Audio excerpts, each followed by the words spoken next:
So there are screening criteria for what age, how often, who should be screened. People can be screened with a fasting blood sugar, with an oral glucose tolerance test, or with an A1C if they're an adult. So all adults 45 years of age and older should be screened. Before that, then they should have more high-risk characteristics to do that. Because the yield for the amount of money you're spending to do wholesale screening of everybody doesn't pan out, isn't worth it. But for those who are 45 years of age and older, it's normal, then every 3 years is considered a good interval. So testing all of adults who are overweight. So that's a BMI of 25 or greater. 25 to 29 is overweight, 30 and above is obese.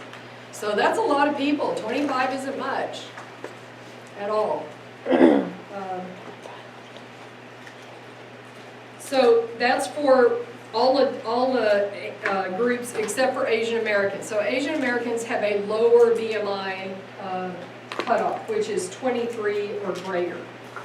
So Asians tend to keep more visceral fat, and so visceral fat tends to be more insulin-resistant fat. So for that reason, and they're deceiving because they're usually fairly small, fairly normal weight looking, but their visceral fat content is higher than most other ethnic groups. So overweight's the first, and then it's one additional risk factor. Okay? So somebody who's physically inactive. So their job isn't active, they don't have an exercise regimen that they adhere to on a regular basis. First degree relatives, so mother, dad, brother, sister. Okay. Here's the only time I violate that. I have found over the years of working with people your age is that your parents may not be old enough to have diabetes that your grandparents had for it to show up. So if I get a strong family history and there's other risk factors in a grandparent, especially if there's more than one, I will tend to, if that's my only, if they're overweight and they only have that, I might screen them. That's my opinion. So the guidelines say first degree relatives. So your grandparents don't count in that risk assessment. Members of a high-risk ethnic group, African American, Asian American, Native American, Hispanic, Pacific Islander. Usually with patients, I let them declare what their ethnic group is. It's hard sometimes to determine, so I don't do it by looks. I let them tell me, what do you consider yourself? What is your background? Delivering a baby weight 9 pounds, you can cross out. They just changed that recommendation. They no longer consider that a risk factor. The risk factor would be having gestational diabetes during pregnancy, or being diagnosed with gestational diabetes. So cross out delivered a baby weighing greater than 9 pounds. That used to be indicative of glucose intolerance or insulin resistance during pregnancy that was undiagnosed as gestational. Hypertension, so either undiagnosed or treated, it doesn't matter. If you've got a diagnosis of it or your blood pressure is elevated, you fall into that criteria. HDL is less than 35, triglycerides greater than 250. A previous test that declared you with impaired glucose tolerance, either on an A1C or a fasting blood sugar. Physically inactive, no exercise program. I put that in there twice for emphasis. No, I just messed up. Women with polycystic ovarian syndrome, other conditions associated with insulin resistance. So that same list we went over this morning, or that have a history of cardiovascular disease. So, patient is under 45, they are overweight, and they have one additional risk factor, screen them. We did a study of family medicine using this criteria, and what we found, so we would screen people, we would look at their risk factors, we would look at their age, we would look at their weight.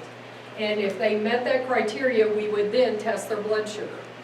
And we had a significant number that had prediabetes, not that many that had diabetes. But the one risk factor we found that most correlated was hypertension. Hypertension, overweight, and usually another risk factor like a high risk. And we were mostly African American, so that was our population. Okay, testing children. When do you test a child for type 2? So this would be at age 10 or when puberty started, if it started younger than age 10. Again, testing every 3 years. Fasting blood glucose test is preferred. Note that as a difference. Okay? Different from what we do with adults. So here's the testing criteria. They're overweight by a different, we don't use BMI, we use percentile for age and sex. There's graphs. I'm not real conversant because I don't do kids. So height, weight, sex, they are overweight or above that 85th percentile. Or they're 120% ideal body weight. So they're overweight by that criteria, and they have 2 additional risk factors. So a family history, so their parents have diabetes. Or they could have a sibling with diabetes. Here you see that second degree relative. Again, it's because it may not show up. They may be too young. So if their grandparents have type 2 diabetes. Member of an at-risk ethnic group. Signs of insulin resistance, hypertension. Unfortunately, you can see it in kids. PCOS often will be diagnosed in mid to late teenage adolescence. Hyperlipidemia. And there are guidelines for screening kids for lipid disorders, especially if their parents have dyslipidemia. Acanthosis nigricans, small for a gestational birth weight. Okay, so why would that be?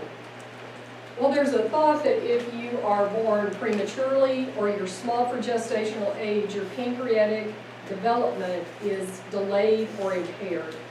So often what we'll see is those folks get older, they get stressed, they have they have diabetes during pregnancy, they gain a lot of weight, that they can develop diabetes at an earlier age. And then a history of maternal diabetes or gestational diabetes. So the mom had diabetes before she was pregnant or she was diagnosed. So that's a fairly new risk factor that's been added, is the state of the mother during pregnancy. Questions about those? Sadly, you need to know it because there's a lot of overweight kids who will fit that criteria. And so testing them early is important. Usually I've found it's a family intervention. You have to talk to the parents, and because usually the activity, the diet at home is not adequate to support the kids having a healthy lifestyle. Other patient populations, 2 others that I'm just going to throw in here for, because I think it'll come up again when we hit these groups. HIV patients, it's the medicines we put them on. Pentamidine is one, antiretrovirals are another oral group. They significantly increase and impact the pancreas. So those folks need to be tested frequently. So every 3 to 6 months, if you find an abnormality, if it's normal, it can be checked annually. The other group are people who are on atypical antipsychotics. So we'll see that when we talk about in psych, when we talk about bipolar depression or schizophrenia, these are commonly used agents. And they put a lot of weight on. I have seen 40, 50, 60 pounds gained when patients are put on these drugs. They're great drugs, and for people who have difficulty with those disease states and they haven't been able to respond or control their symptomatology with the older agents. These are great agents, but they do cause significant impairment of glucose metabolism. So I'm just mentioning that, raising it. We'll talk about it again when we get to the psych module. Questions about that group? Okay. I can't make it any cooler in here, and some of you all are zoning out, so let's look at a case. Kind of get your brain.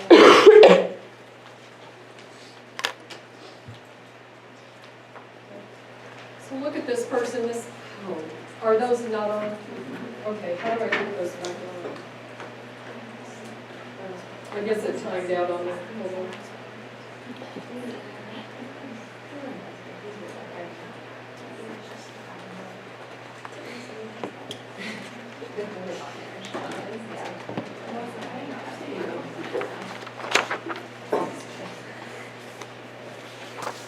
Okay. Okay, so a 54-year-old Caucasian male with dyslipidemia and hypertension has a positive family history of type 2 in his mother and a brother. His BMI is 32, his weight is 252, he's 6'2". He recently checked his blood sugar using his brother's glucometer and got a result of 124 before dinner. One of my patients.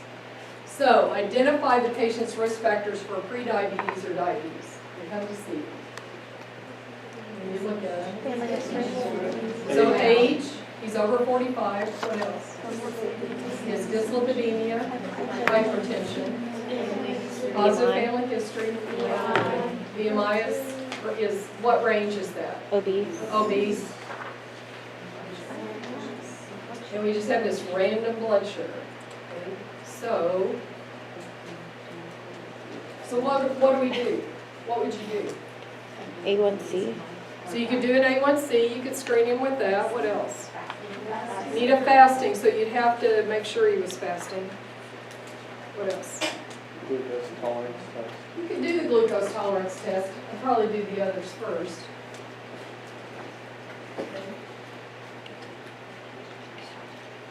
Let's look at this one. These are people that have come to your clinic today to be seen. Which one of them should be screened for prediabetes or diabetes?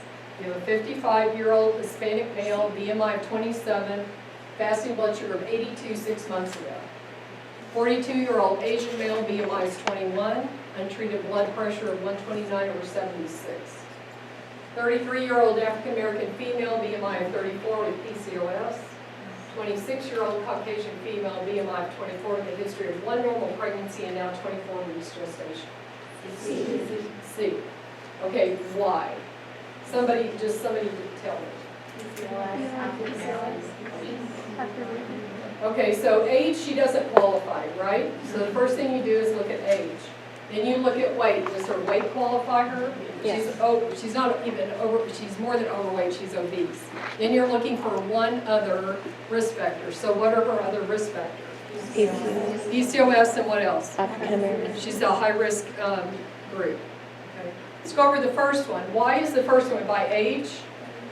Yes. By BMI? He's above 25. He's overweight.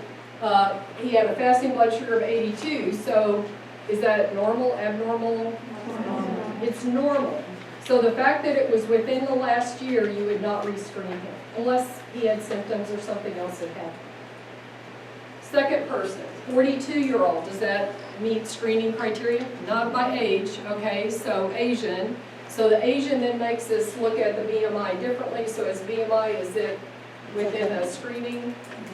No, it's not. So it's under 23, so he doesn't meet it on that criteria. Is his blood pressure above goal? No. The last one, a 26-year-old female, she doesn't meet age. BMI is what? 24. Normal. She's Caucasian, so she's under 25. She's had one normal pregnancy. Okay, great, yay. She's 24 weeks gestation, so does that change what we do? No. The only thing it you would do with her is what? Schedule her for Oral glucose for a tolerance test. screening, you're using a two-step for a non-fasting screen. Okay, that's good. That's the way you need to think through those.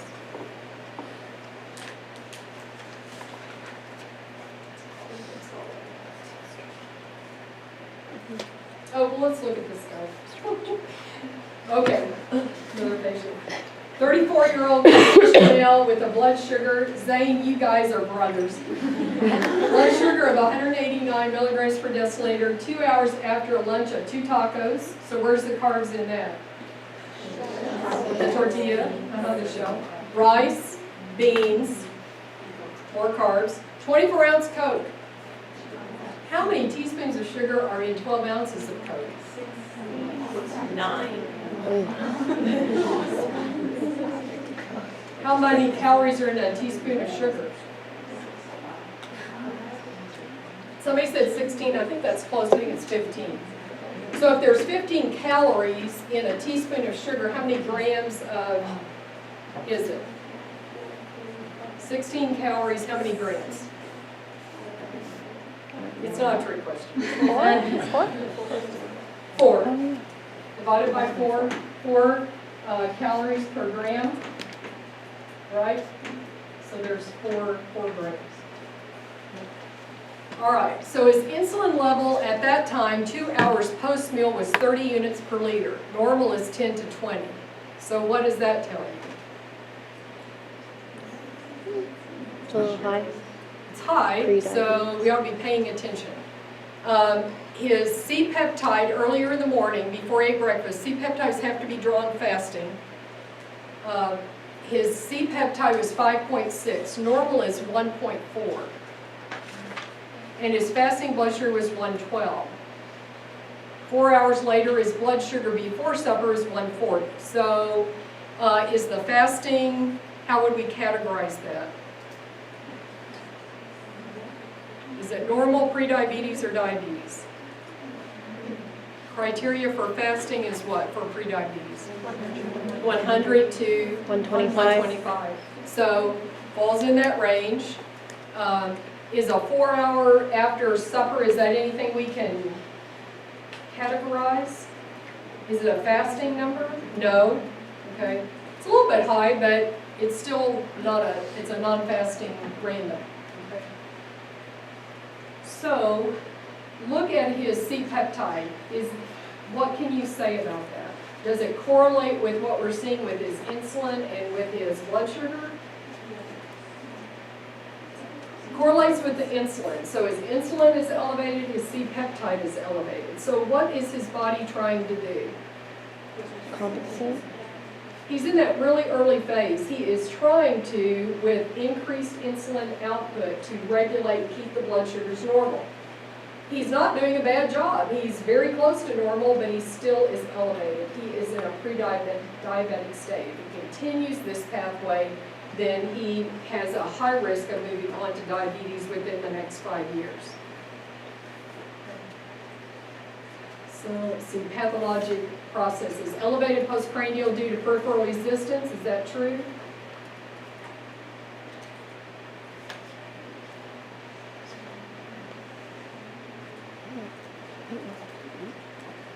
His blood sugars are elevated. You don't get elevated blood sugars unless you cannot produce enough insulin to keep them normal, okay? So it already tells you that he cannot adequately respond to a glucose load and keep the blood sugars normal. If he was normal, even with that load, like we saw with Zane the other day, his blood sugars would be normal, okay? Elevated blood sugar, 189 is not normal.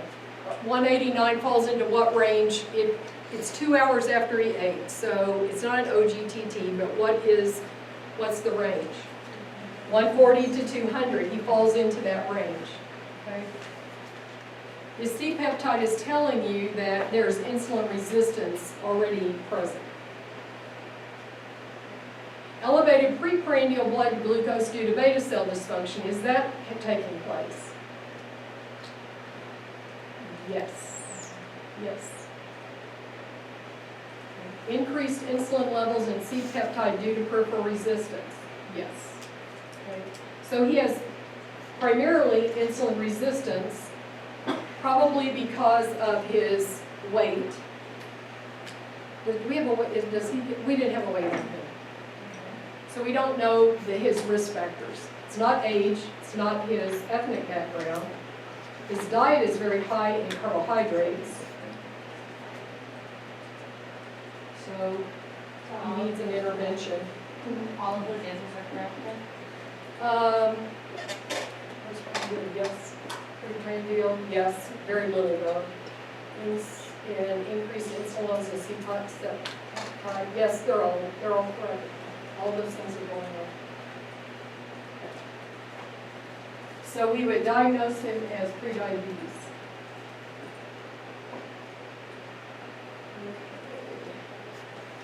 All right.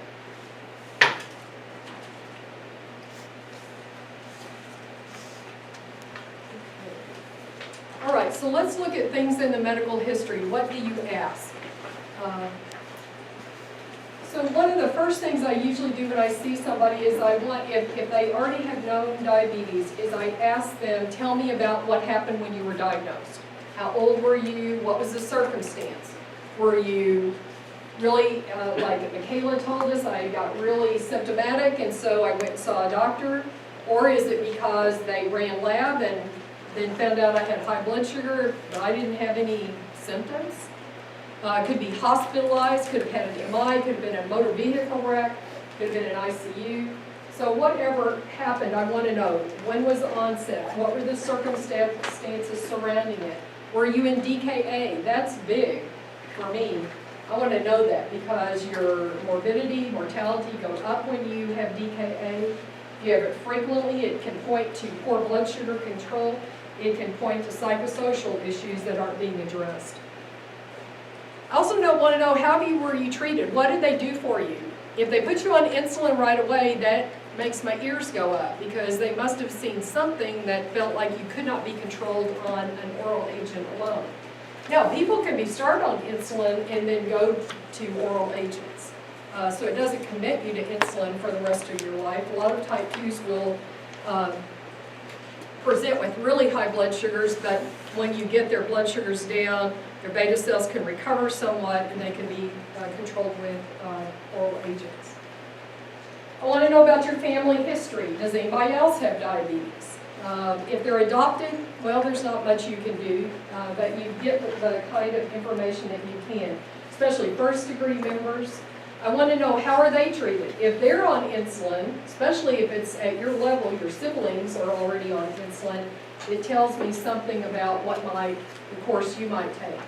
Your mom or dad, are they on insulin if they also have diabetes? I want to know about complications in first-degree relatives. If your parents had both ended up on dialysis, if they had amputations, if they had heart disease, that tends to portend for you the same. So not everybody gets all the complications. So sometimes that will help you with history or with how you should gear your treatment or your education of them.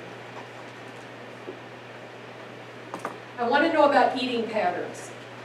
Those of you who have seen patients that have diabetes with Dr. Britton and I bet you we have asked you, when do they eat less? When was their meal? You cannot determine a blood sugar. You can't interpret a blood sugar unless you know when the person ate and when they took their medicine. You have to know about their eating habits.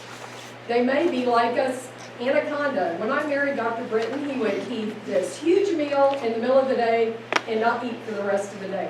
I had never seen anybody do that. So I called him an anaconda because he would eat like eat goat and then for 1 week he okay. So, or maybe they don't eat anything through the day and they eat everything at night.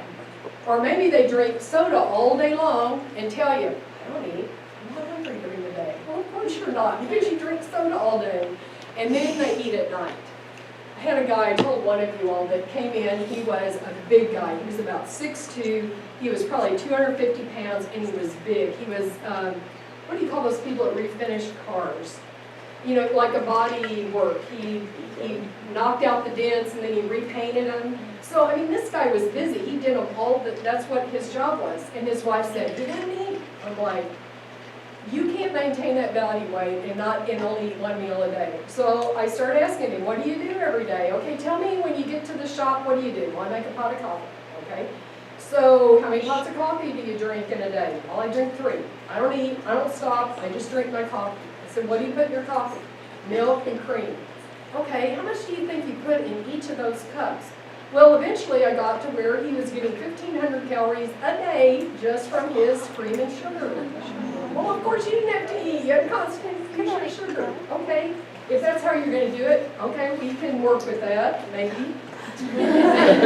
But you don't get a lot of nutritional value from that, so we need to work towards healthier eating choices. So how often do they eat? When do they eat?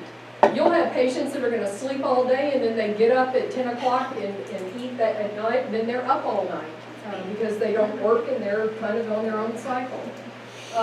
You may have people who are shift workers. So those to me are the toughest, especially if they swing shift. They're on a different shift every few weeks. That is tough. But people who work consistently a night shift, I ask them to name me, what do you consider your breakfast? When is breakfast for you? When is supper for you? When is lunch for you? And then I try to match medicine to what they are doing. So knowing how those are challenging. I want to know if they're food secure. So I'm hyper aware of it because I dealt with such a resource poor group. Most of the patients we saw ran out of food on the 20th or 21st of the month, consistently. So what their blood sugars were at the beginning of the month was when they had gone shopping and they have all their food. Then that dwindles, and then by the end of the month, we're dealing with cheap carbs or not very much food. So I always had to know where we were in the month because that would affect their blood sugars because of what they would eat or what they could have. Or hypoglycemia became more of a problem in those later days of the month because they didn't have enough food. Do they live in a food desert? So over by the Health Science Center, the African American community is a food desert. There are no good quality grocery stores. You can't go in there and get healthy food. And if you don't have transportation to get you to Belle Isle or further up the road towards Edmond, you can't get good quality food. Who prepares the food? So if you're a diabetic but your significant other prepares the food, they may not be supportive of what you want. They may be a great cook and so they like to cook, and that doesn't mean it always is healthy for you. Who buys the food? Who buys the food has control, okay? So it may not be you. Or you may not have the transportation to get to a place to get food. Here's an example of a lady that I saw for a while at Family Medicine. She was early 40s. She had some type of personality disorder. I don't remember what her diagnosis was, but very smart, very street smart. And they sent her to me because her blood sugars had greatly deteriorated. They had gone from A1Cs of 7%, and now she was in 11 to 12%. So they sent her over, I started talking to her. So eventually what I found out is that she and her husband they were both on disability. So they had good incomes, they could afford food, she was smart, she knew what she should buy and how she should eat. And that's how she could keep her A1C at around 7%. But they couldn't drive. So they had an aunt that always took them to get food at Walmart. The aunt somehow dropped out of the picture, so they no longer had any transportation to Walmart.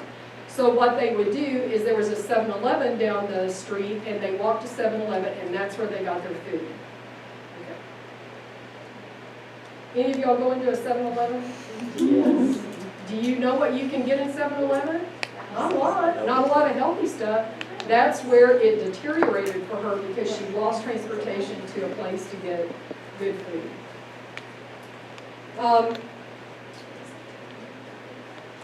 When do they take their medicine in relation to when they eat? Sometimes they have no correlation. They take their medicine when they want to and they eat when they want to. Maybe they take their insulin, they get up, they might eat a little bit, take their insulin, go back to bed. So I want to know, when are you at risk for what you were doing and how you're patterning things up. Tell me how much you understand or have insight into your disease and your treatment. Assessing nutritional status, want to know if there are any things to address. This is where a dietitian becomes so helpful because they can do a lot of these for you. General appearance would give you some insight. You could look at serum proteins like prealbumin, albumin, transferrin would tell you about their status. Upper arm muscle area, I do not know much about. Well, can you shed any light? It's a measurement that there's charts that you can look at that will tell you wasting to good nutrition. I want to know their weight history, so I want to look at them and see what their weight is because BMIs don't always tell you that. So I'm going to look at their weight. I'll look at percent of ideal body weight. I want to know and I want to know their attitudes towards their weight. Do they feel like they need to lose weight? Are they motivated to lose weight if that's the case? Mostly I deal with type 2, so that always became an issue. I want to know in the last 10 years, or ask them, what do you want to weigh? Once I hear that, I want to know, well, what have you weighed in the last 10 years? Because that usually, to me, is pretty predictive of where they could get to. Some of them would tell me, well, I want to weigh what I weighed when I left high school. Well, okay, if you've been out of high school 30 or 40 years, your likelihood of getting back there is low. So I use that as a guide. I never tell people they have to achieve their ideal body weight because they'll never come back to see you. So usually, and here's the thing in diabetes, is that small steps, big payoffs. Small amount of weight loss, big impact on blood sugar. So I can encourage them with that, small amounts. 7% blood sugar, or 7% weight loss can reduce their blood sugar significantly. Want to know about their sleep behavior because now there is correlation between how long you sleep, sleep quality, and your blood sugars. So want to know if they're getting adequate sleep. Their physical activities, how active they are versus exercise. Activity is not exercise. Now, if you're a mailman and you walk your route and you carry your bag, great. I'm not going to ask you to exercise, usually. And I don't find that those men usually will, because they are moving all day long. So I want to know the type of activity. Is it aerobic? Is it anaerobic? We would like you to do aerobic exercise instead of anaerobic, or only anaerobic. Want to know how frequently you do it. How many days a week? How long do you do it? What is it? What do you do? What do you enjoy doing? Do you have a safe place to do it? Some of the neighborhoods around here, they don't have that. They're afraid to walk outside. Time spent being sedentary. How sedentary are you guys? Working at a computer, watching TV, playing video games. What do you do that keeps you sedentary? Nutrition education. Have they ever been sent to a dietitian or a nutritionist? Has anyone ever educated them or evaluated their diet and given them information about what to do? If they say yes, then I want to know, well, what keeps you from doing that? Starts to open up barriers or their attitudes towards food. Behavior support history and needs. So it may be age-related. They may be a child. So what's the family dynamic? Is there support there? Is there understanding? If I'm dealing with a single mom, that's different than having two parents in the house that can help shoulder that. Maybe intellect-related. I saw a lot of patients that had Down syndrome or had cerebral palsy, so there was definite support that was needed to help them take insulin or to plan meals or to fix meals. Spousal support. I always want to know if there's teenagers in the house because kids drive, or in my experience, kids drive what people eat. Did you find that? I got two little ones, 4 and 6-year-old, but yes. When you were a dietitian, did it make a difference? Yeah, I counsel kiddos a lot, and it was all on the pre-diabetes side and prevention side. But it was the parents that if they're the one that drove the cost of what was going to be in the house, because I usually was younger, 8, 9, 10, 11, 12. So. I find with grandparents, young children drive the agenda because they want to have sweets in the house when the kids come over. And teenagers drive the bus whenever you've got, in terms of just amount of food and the junk food and those. And the spouse has a lot to do with it. If they will not support the person who's having to regulate, if you're gonna make her or him have one type of diet and you and everybody else do something, didn't work.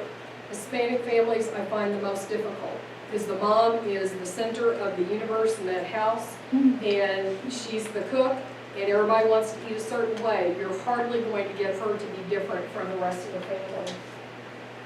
So knowing those kinds of issues, negative behaviors, binging behaviors. I had a lot of patients with psychiatric illnesses, and so they had unusual binges. Had a lady who used to go out and buy 5 cakes every weekend, and that's what she ate. Or they buy a bag of Oreos and they binge on that at night. Marijuana drives you to eat, snack. So how much are you smoking? How does it drive your eating? Questions or comments? You can see why it takes a long time. You can see we're using questionnaires that you can send out and people bring back in. If you've got a population, you can do that. If you don't, then breaking it up, and as you deal with the population, you start to get a flavor for that community and where the problem areas are, and it helps you zone in a little bit more. Or having other people, having your them see a dietitian, have your social worker talking with them, can also help get some of that information that wouldn't necessarily have to come in relationship or in your interview.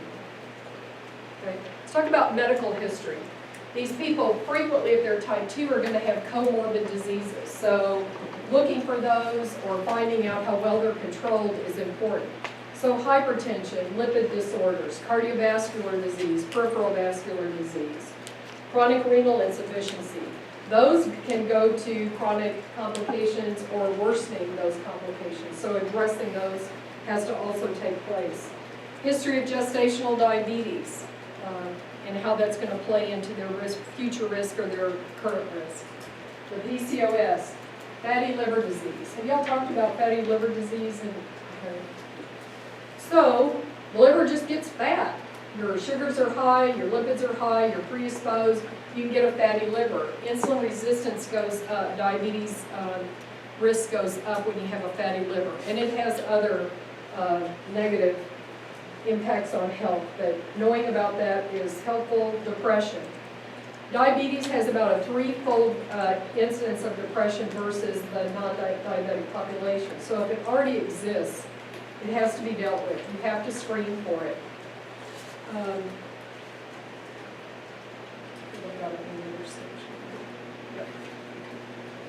Dental disease. Dental disease and diabetes is a vicious cycle. If your blood sugars are high, you get gum disease. If you have gum disease, your sugars will be high. So addressing dental disease. If you're in a poor population, they often have no access to it.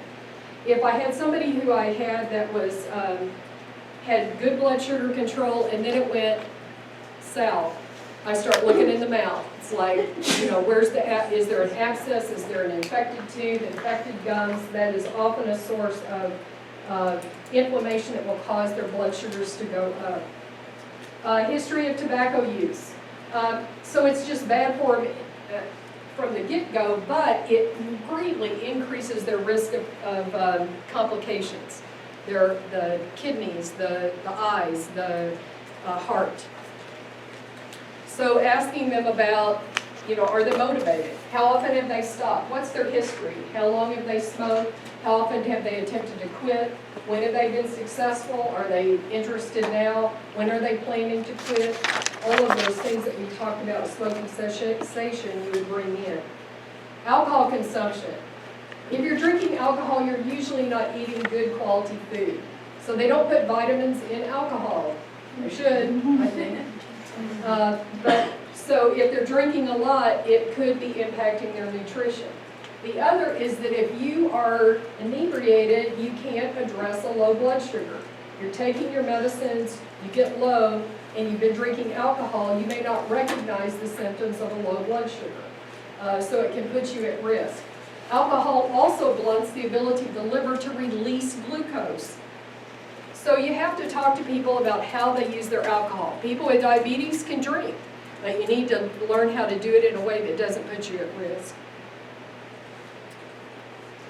Ask about recreational drug use, and that's the way I look at it. I just start with the common ones and ask them, how much do you use? I never ask yes or no questions. It's like, how much do you use? How much marijuana do you smoke?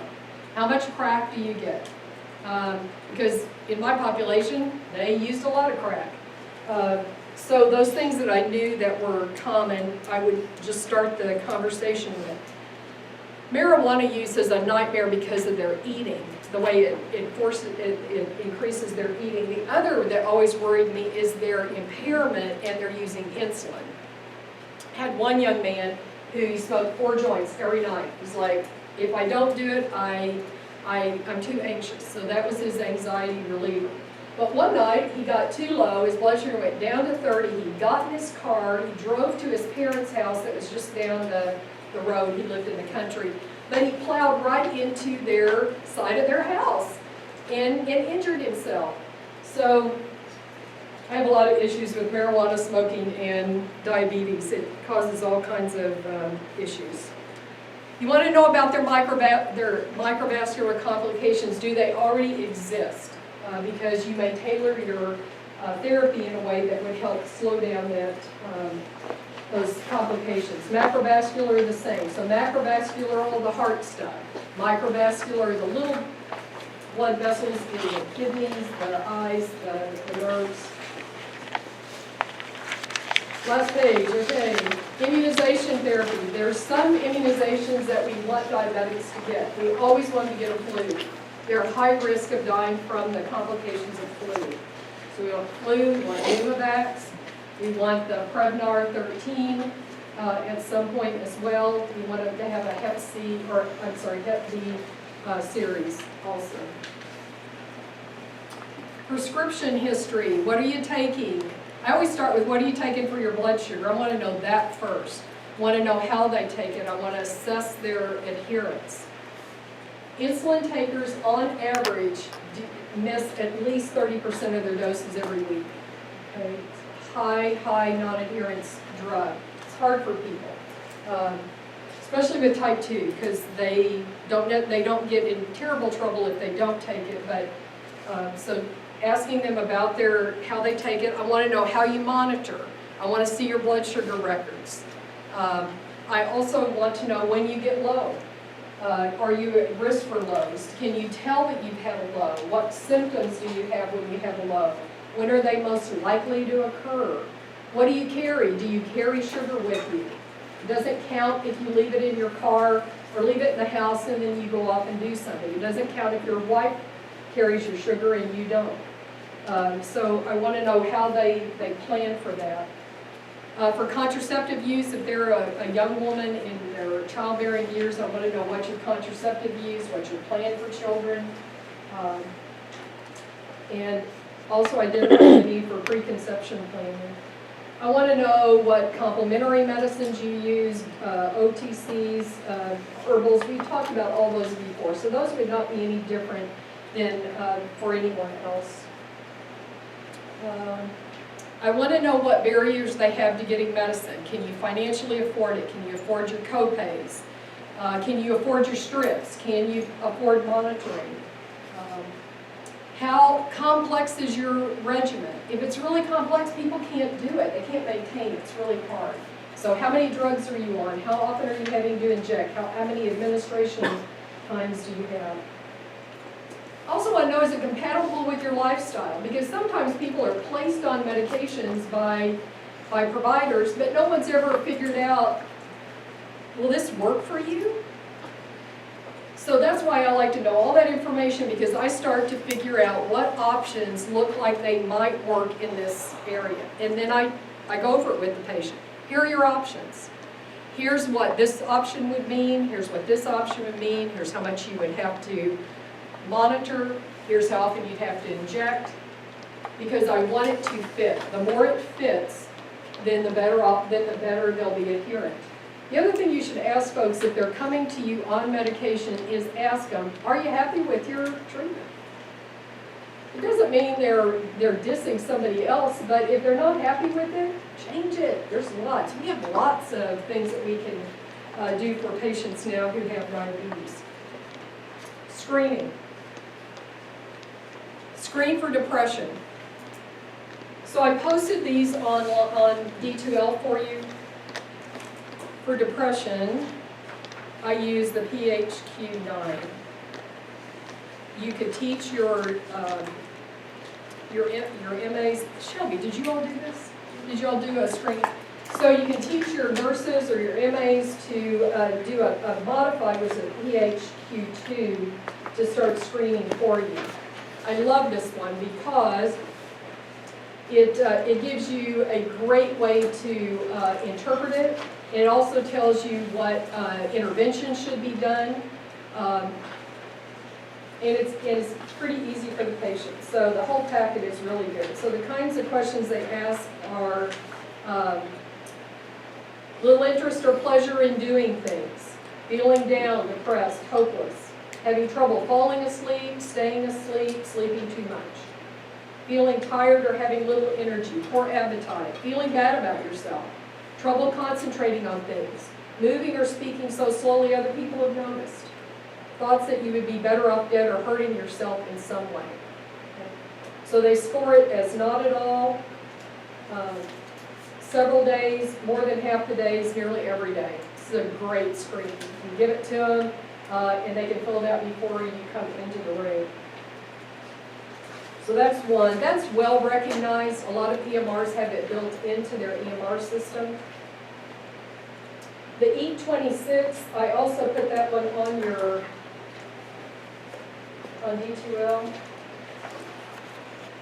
This one, if you're dealing with teenagers or young women, administer this. It's about eating disorders. It's about how they feel about their food. So it's things like, I'm terrified of being overweight. I avoid eating when I'm hungry. I vomit after I eat. Other people think I'm too thin. I eat diet food. Food controls my life. There's 26.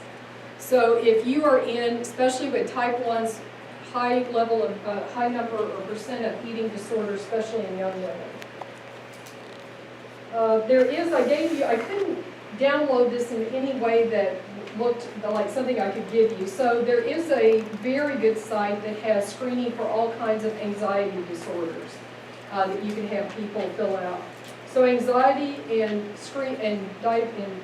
depression very high in this population, and it will get in the way.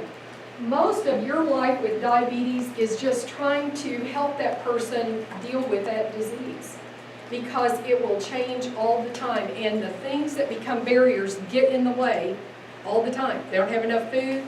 It isn't the diabetes you're dealing with, it's all the things that affect it. And it's huge because it affects every part of their life. So it's hard for them. Screening for diabetes distress. There's I like this one. It's kind of long though. It's called Problem Areas in Diabetes, or the PAID questionnaire. So it asks them questions like feeling discouraged with their diabetes treatment plan, feeling overwhelmed with diabetes, worried about the future and possibility of serious complications, feel unsatisfied with your diabetes physician, feeling alone with your diabetes, feeling that your parents or your friends or your family are not supportive. So that's another one. Another one I'd like to use is the Berlin questionnaire. It's a sleep apnea questionnaire. So you'd have to have a partner probably fill it out, because it's like, do you snore? Is your snoring slightly louder than breathing, as loud as talking, or louder than talking? How often do you snore? Has your snoring ever bothered other people? Has anyone ever noticed that you stop breathing when you snore? So there's 10 questions. So your people have central obesity, your very large patients are very likely to have sleep apnea, which will interfere with their diabetes control. So there are more validated tools out there than you shake a stick at, but they can be really helpful.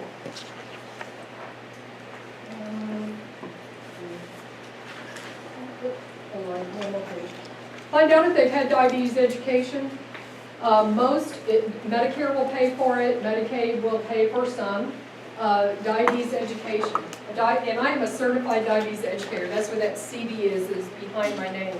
So certified diabetes education programs provide people the knowledge and the skills to take care of their diabetes. So it covers things like, here's what the disease is, here's meal planning, here's how exercise figures in, here's what the medications are, here's how you cope with a chronic disease, here's how you should be monitored, like with lipids and blood pressure in the feet, making them advocates for themselves in a system.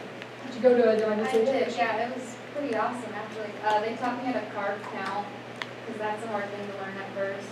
And then my parents came with me too, and they had my parents take like a fake injection, Mhm. so they could see how it was. And they showed me what my blood sugar was like for the last 4 months or so. They had like different bottles, and one was like liquid, like this is what your blood should be. And then they said this is your blood, and it was Jell-O Oh, in goodness. a cup. Wow. So yeah, they were fun. Helpful. So find out about that.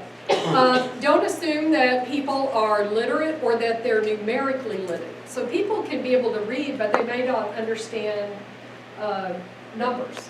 They may not be able to calculate. So if you take insulin, you got to be able to calculate. If you read a label, you have to be able to calculate. Fractions are about the hardest thing for people to do. So figuring out the fraction of a bag or the fraction of a serving size, those are hard for folks. On physical examination, you all know these things: height, weight, BMI. If they're a kid, you want to know where they are on their growth curves, because if they've been sick or if they have been poorly controlled, they may fall off their growth curve. That's a bad sign. So plotting that for them. Doing an eye exam, doing a thyroid palpation, because thyroid disease goes hand in hand, especially with type 1s. Doing a comprehensive foot exam, and we're going to learn how to do that at the end of the week. Doing a skin exam, we're going to talk about that tomorrow. Lab evaluation, so you would do, if these had not been done recently, an A1C. You want a fasting lipid profile if they haven't had one recently. You want to do a urine albumin to creatinine ratio, particularly in type 2s. Type 1s we'll talk about that may be delayed, especially if you're talking about a kid or somebody who hasn't had diabetes very long. Screening their serum creatinine, you want to know what their renal function is. And then TSH in type 1s. We also might screen for celiac if someone had symptoms of it or was failing to progress. That's a lot, isn't it? Okay. The more you get, so when I first started out in diabetes, I made myself a checklist. So I had a prompt. But the more I did it and the longer I dealt with people with diabetes, it just becomes natural because you need to know all those things in order to make a good evaluation, to make good choices, to help the patient make good choices with medications, and where you need to call in people to help you. Here's the number. Okay, so on the very last page, at the top, these are the folks you should be referring to, especially if it's a new onset type 2. You need to send them for an eye exam or retinopathy screen, because people with type 2, how long have they had the disease already?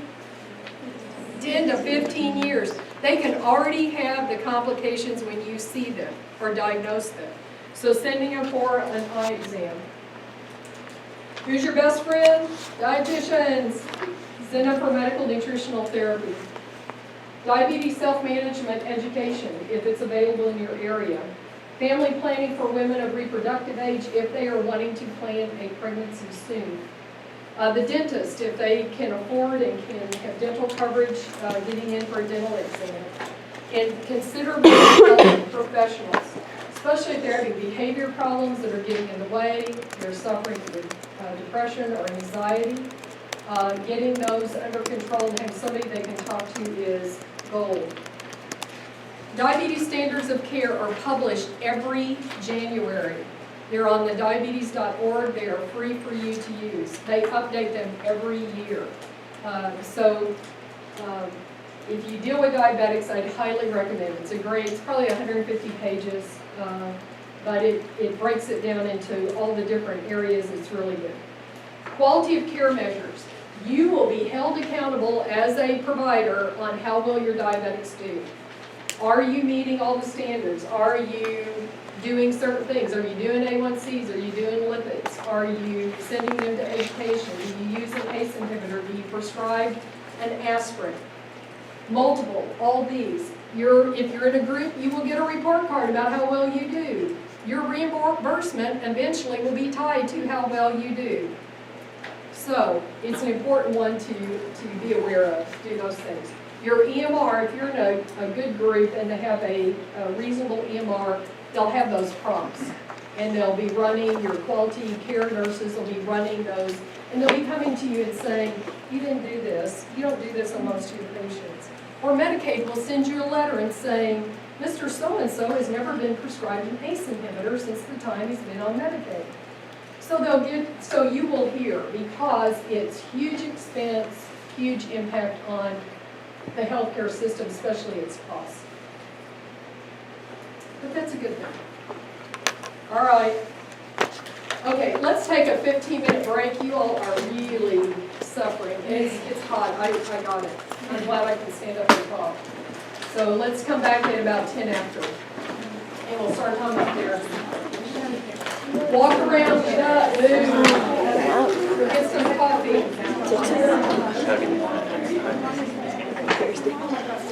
I say we can go to the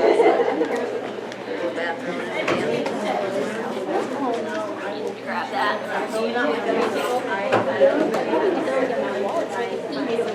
Oh, sorry. Oh, what is it?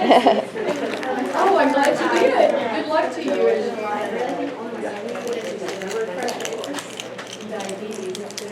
I was wondering if there was like a blue apron for diabetes. You have a good night. That'd be a good thing. I bet there was for I was thinking blue coat if you could get like insurance to pay for it. What's that other G word? Just have it. People don't have Blue? Blue? Yeah. I was thinking glucose still. I was like, why can't I think of it? Like what if you could get insurance to pay for Try to say with the it? 90, then All of them like his mom, his dad, no, diabetes. His uncle just had an A1C of 14%. Yeah, his mom was like, I'm a car nurse and I've never met somebody with an A1C of 14. Yes. Are you symptomatic? No. I was gonna tell her that. Like, I did. Isn't the max that it goes up to? yeah, that's So the it max could it have even been reads. higher. It could have been just higher. It's not A random one that she was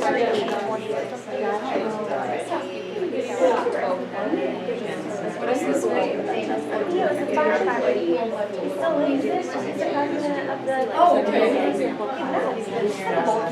Like, I've never thought If of I didn't have him on rotation, I'd teach him. big guy, you know. I have him in class. His like grandpa died of a heart attack. They don't cause any trouble. You better watch out, but and like the number one cause of death is heart attack because of all those.